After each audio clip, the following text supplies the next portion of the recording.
This is episode 98 of The Place of Sound, and I'm your host, Kateryna Kalynovska. This episode marks the beginning of a collaboration with Dr. Ilyan Ferrer and his social work students. Before we feature their podcast projects, I asked Dr. Ferrer to talk about why he uses audio in his teachings and what these assignments are designed to do.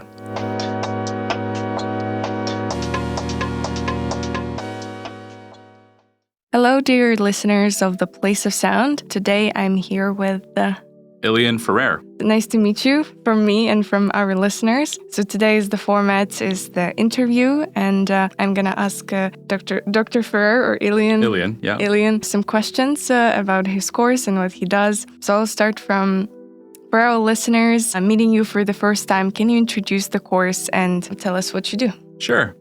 So first of all, I want to say how much of a fan I am of The Place of Sound. I'm glad that it exists, and I'm glad that you're hosting and producing the series. It's a great tool for not just journalism, media studies, but also social work that Vince and I have talked about behind the scenes. So to the listeners, my name is Ilyan Ferrer. I am an associate professor at the School of Social Work here at Carleton University. And as an educator, researcher, I've incorporated different modalities like podcasting, like digital storytelling into my courses. And I have written about the topic of podcasting within social work, and I'm just happy to share some input, knowledge, learning lessons of what I've been doing over the last couple of years. Yeah, that's really cool because I feel like podcasting is not the medium that people usually go for. So what connects the subject you teach? Social policy, social justice, critical work? I realized I didn't answer your question about what I do and what I teach. So within social work, you basically encapsulated the types of topics that I cover. So social policy, social justice, critical social work. I think the unifying piece that connects everything together is this idea that we're all storytellers. We all learn from different people, different community members. We're all members of different community members. And all of that informs our positionality, our way of understanding the world, how we understand the stories, our experiences. And so this idea that everyone has a story to tell is really conducive to podcasting. And I try to tell students, whether they're in graduate studies or undergraduate studies, is to really hone in on what is your story? How did you come to understand the world in the way that you do? Why are you in social work? What is the practice that you want to do? And to situate themselves as to its fullest extent, to their full extent, and to unravel what that story is. And I see podcasting as the perfect medium, because when you think about it, the medium and the modality of podcasting is you're really isolating on your voice. And, people are very embarrassed or they're trepid about articulating their voice. But once you see that you have a way of and a command of your voice, there's pacing, there's storytelling elements, you can kind of craft something into an arc or a story that you are meant to convey to a listener. And I think there's something intimate about that. And I think that's that piece that I try to get students to really hone in on, owning their story, owning their voice. Yeah, I believe you're totally right. A lot of the projects that we here at Place of Sound get to hear are very intimate. The soundscapes and audio portraits, they're usually not specifically correct or studio-like, but at the same time, they're very cozy, and you get the sense that you're talking directly to that person, or that person talks to you and tells you that story, just there to tell, as you say. And yeah, storytelling is I think it's everywhere. Mm-hmm. So at what point did podcasting become part of what you teach? Yeah, I would say it was started in my community organizing days. So before being a researcher and educator, I was working as a community organizer with the Filipino-Canadian diaspora in Montreal, Vancouver, and Toronto.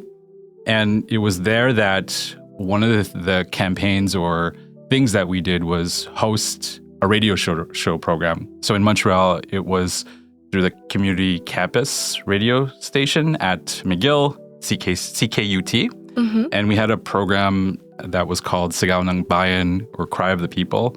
And it was one of the more formative times of my life, because that's where I was sitting in front of a booth. And that's where I started to put together people's experiences, because you're out in the field learning from workers, from domestic workers, Filipino youth, and then you bring it out to a broader audience. And it was there that I started to learn how to do editing, how to put it all together in a switchboard, how to craft a script for a program, a weekly program. And it was just so empowering, enlivening. And that's where I really started to understand the power of voice and power of the radio wave, right? And by extension, podcast.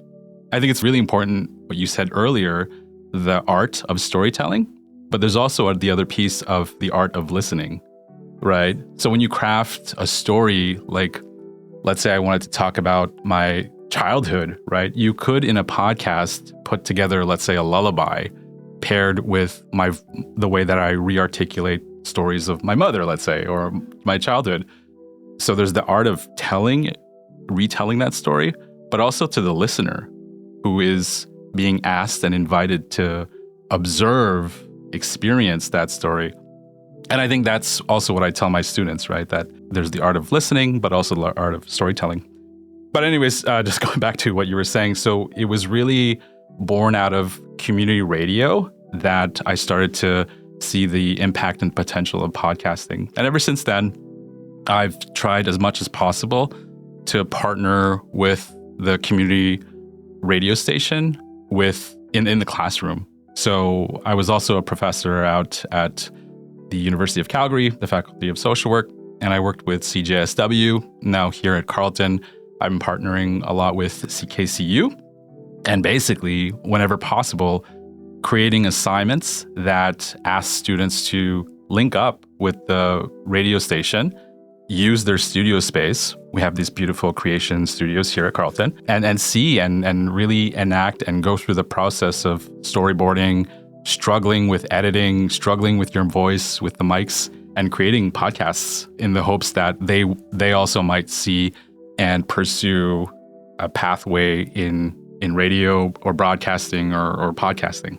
Yeah, it's I definitely agree in terms that when you listen, you observe, because it's also a skill to learn how to show and not tell when you're putting together a podcast and you're trying to figure out what sounds to use, what tidbits to include in order to portray the image the best. And yeah, the show airs on CKCU every Monday or every other Monday at 6:30 p.m. People at CKCU will also hear this as well. So what happens when students learn through sound instead of only text and lectures?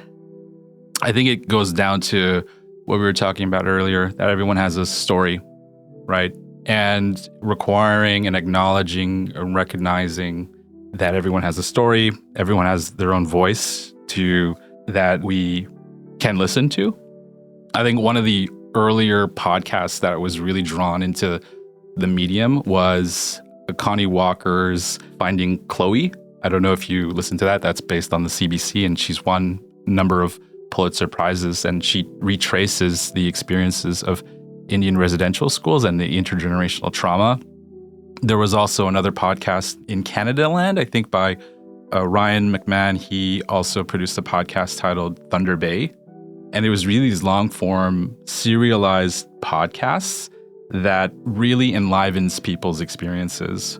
So I think that's what the potential of podcasts are, at least within social work. It's, when a student's writing papers, like it can be a bit difficult when it's in written form. There's a lot more maneuverability. There's an art towards then presenting it in audio form, I guess. So that's what I think. It's a way for students to go beyond the dyad between writing a paper in text that is shared largely between me and the student, and really puts students outside of their comfort zone to be liberated, created, if you will. There's different. It's really normalizing the discomfort of going outside the comfort zone and producing a podcast series that focuses on their reflections, on their stories. There's a tendency within social workers and social work students to be neutral. They take away themselves, and that's largely part of the history within social work. But, I'm the type of educator and social worker that believes that we're all implicated, and it's best to kind of lay up the cards, right? Otherwise, we default to dominant perceptions without even knowing, or dominant ways of doing things without even questioning. So I try as much as possible within these assignments, within the podcast, to allow students ways to be inquisitive and curious and through the means of podcasts and owning their own stories and putting together their episodes. Mm-hmm. Did you get any interesting feedbacks from students over the time that you included this as an assignment? Yeah, I think that's a great question. So I've been doing this since 2017, 2018, and it used to be one of two responses. One, it's like, this is way too much work. Why am I doing this? Was its relevance?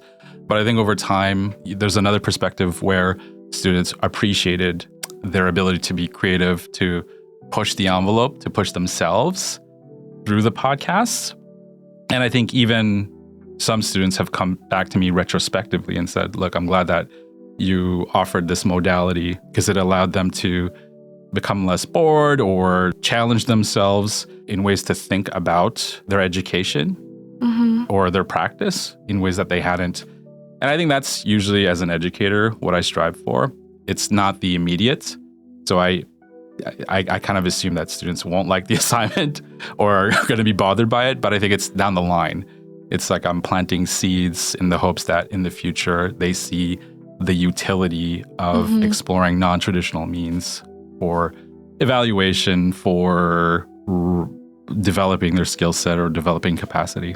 That's true. And I also believe that students should not be bored in the classroom, despite whatever the subject in question is. In my brain, podcasting is right now the primary medium, probably, of what people consume and how people consume information. Yeah. So I believe that it's not that we should push people to start reading again, but perhaps to adapt to what people are doing right now and how people consume information nowadays. Yeah. Because the capacity for listening is there. A lot of people listen to 2-3 hour podcasts and are not bothered by that amount of information coming in. Yeah. So if we can use that medium to push the topics that are really powerful and meaningful, then why not? I think you're alluding to the accessibility of the format, right? And students, I think over time, appreciate the modality for its accessibility, because not everyone's a great writer. Some folks are better orators, right? And can structure an episode in a way that is impactful and more engaging and dynamic in ways than if it was a paper. And as an educator, just going back to being bored, I also don't want to be bored when I read 30 papers. So I like to mix it up as much as possible. So I've delved into podcasting, or what's called digital storytelling. And I'm not sure if you're familiar with the format. You are. That's also another element where you're adding the intentional visual cues in addition to the audio format. And I find that to be fascinating, hearkening back to what is the story that you're trying to convey to your audience? Yeah, and I think there is totally different fields to explore in terms of visual storytelling and audio storytelling. As media production design students, I did a lot of different storytelling, and that's kind of what we do. We basically try to explore every medium out there and combinations of different mediums, like some film documentary or podcast or some interactive website as well, just to explore how we can communicate something, which is all basically comes down to communication and different ways of doing it. Yeah, absolutely. Storytelling aspect.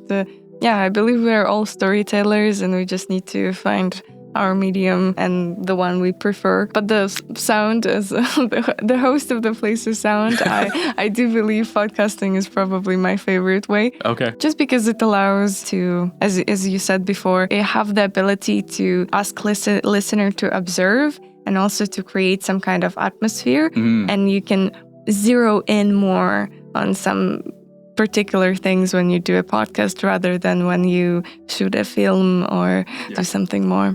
I wanted also to ask you about the assignment itself. Sure. So it's we covered a bit about its purpose, but maybe you can talk about that structure and how do you present it to your students and what is their job? Yes. So I've structured the assignment in two ways or two modalities. So one is a practicum. So a practicum-based podcast sort of setting. And that's where I ask a student who works with me in partnership with CKCU or a community radio station to work on a long series on a social justice or social work issue. So these are the ones that are being shared with the Place of Sound. So there was one by Lauren Dean, and she did a podcast series on autism. And as a response to the wider campaign on Autism Speaks.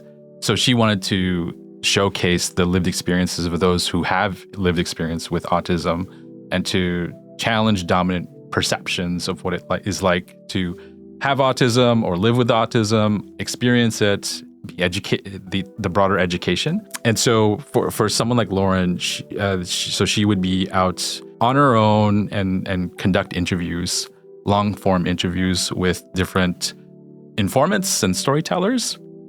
And I would work with her on a weekly basis, and we would together form a series that would then be broadcast through CKCU. And in those settings, I work very intentionally with students. And there we talk about what is the arc of the series. We talk about what each episode ought to look like, what are perspectives that might complement the different episodes. There's a time commitment from the student, and for the most part, I have the pleasure of seeing their progress of when they begin and then where they are at the end of the podcast series. So I've done that, again, since 2018, and I think those are the ones that I enjoy the most. I also have course-based podcast assignments, and the first time I did it, I got funding from the University of Calgary's Teaching and Learning Services. And there I got a classroom of 30 students to learn about podcasts. So the way that I would work is I would integrate what is podcasting, what is storytelling, what are different forms of storytelling, how do you create an interview, how do you go through a process of informed consent, how do you edit. So it's reshaping the syllabus in a way that intentionally integrates and workshops the different elements of podcasting. And there, earlier on, it was much more integrated because I had the funds for it. I had the funds to pay honorariums for student informants. So I would curate, in the earlier series, I would have a network of people who might be interested in working with the students, and then I would intentionally pair them. And students, let's say, had interest in immigration, I had them paired up with an immigration serving agency. And then that way they can interview the practitioner and they could learn different things. And then they would basically produce a podcast working groups of 5 or 6. And then they would have the opportunity to talk about in class, what are some of the challenges that they've been facing? What are the potential aha moments for them? How did their understanding of the issue change or shift over time? So those were really fun. And what I liked about those earlier formats was that it properly compensated people. Because, when you're interviewing someone, they're taking time, their busy schedules, and beyond this is something that the students produced, I was able to pay them appropriately. Over time, it's hard to sustain that model. So what I do now is I do more of a skeletal type for my classes where I still teach like how to do interviews. These are different forms of podcasts. This is how you might structure your episode, but it's trusting that students already know that. And I find that these days students are comfortable with the medium. A lot of the programs that I had initially recommended, the students have alternative formats, right? So I would say if you have your Mac, use Logic Pro. But then students would say, well, there's an app for it. And in a way, I kind of trust their way of delivering the episodes. And so basically, the way that I structure the podcast assignment is I tell students to treat it like a written assignment anyways. It has a similar structure.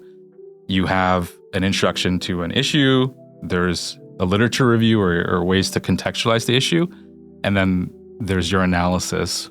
And so in many ways, I try to get students to understand that this is like any other assignment. And for the most part, they agree to it. You mentioned that the practicum, that it's a series. How many episodes is in the series, how long it is, and perhaps maybe what are the stages that students go through when they do those?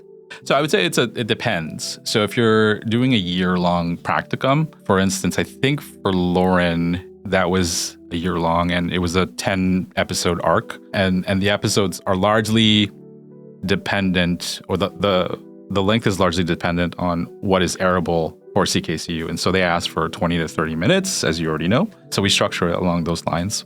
Sometimes a practicum can be 6 months or a semester, or 3 months, sorry. And so the way that we do is we compress, we try to align the timeline of a 3-month practicum with, let's say in the first month, you do your research. The second month, you would do the recording. And the third month is the editing. And as you probably already know, the editing takes the most time, I would say. And I think for the practicum, it's really getting the student to understand that they really have to pace themselves. Because I think sometimes they take for granted that it takes time to record, it takes time to research, people get bored or impatient. So I think helping students go through that is the main piece of doing these practicum pieces. Yeah, I believe that assignments like these really push you to become your own project manager and time management agent in order to do everything in time, because it's like a tidal wave that if you don't do something in the right order or don't have enough time, then you can't whip something up very quickly. There's also the group dynamic too. Is practicum a group assignment? No, that's an individual assignment, but in the classroom, it's usually always in groups. Mm-hmm. And so not only just time management, but group dynamics and navigating through. And this is also echoing out in the field where you're not necessarily working alone. You're working with colleagues.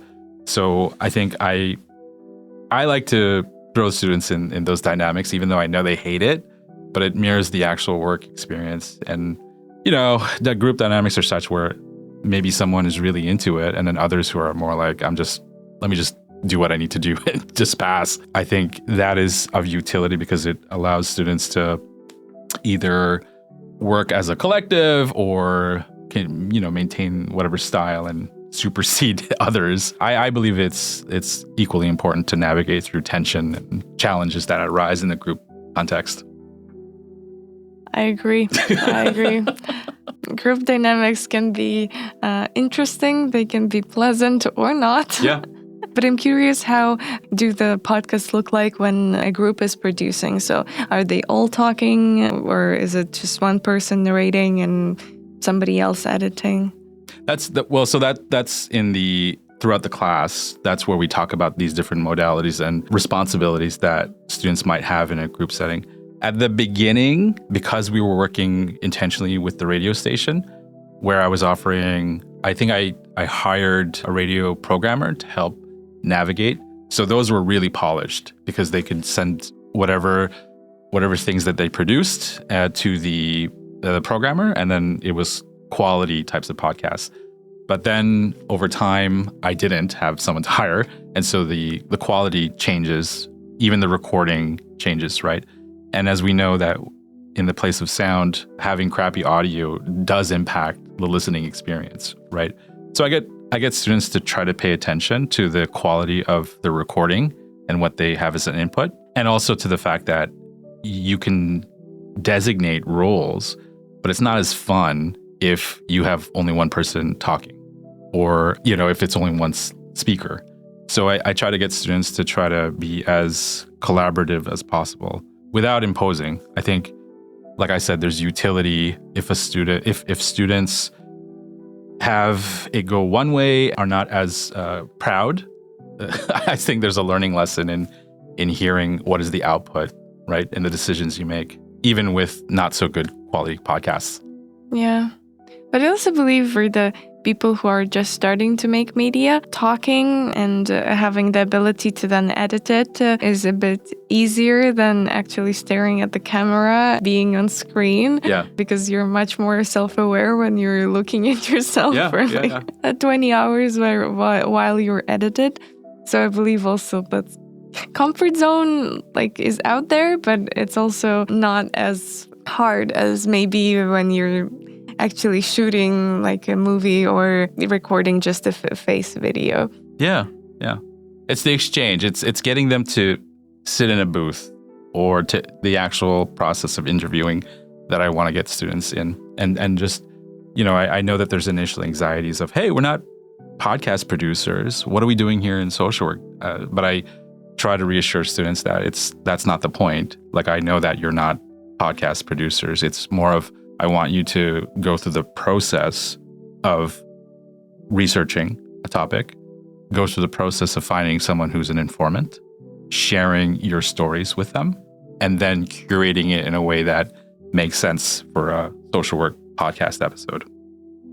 Yeah.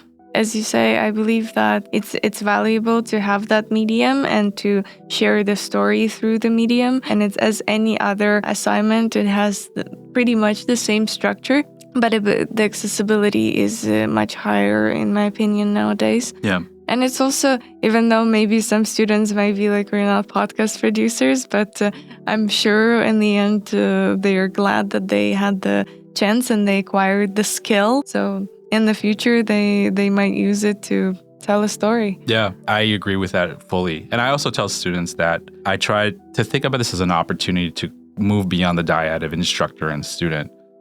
Once you produce a podcast episode, you can then put that out into the web, to the internet, and you can put that into your CV. And that makes you that much more attractive to a potential employee who has similar experience, but couldn't showcase what they've done. So I try to leverage or frame it in a way that allows them to be more future oriented. And I think for the most part, it works. If you could leave listeners with one thought about listening as a practice, a skill, or a way of caring, what would it be? Yeah, that's a great way to end. I would say is don't be afraid. That's what I tell the social work students, is to try to zone in, to think deeply and intentionally about what is the message, the lesson that you're trying to convey, what is the story that you're hoping to steward or curate, and just put it out there. It's worth it to take risks. So take risks in producing your podcast, take risks in putting it out there.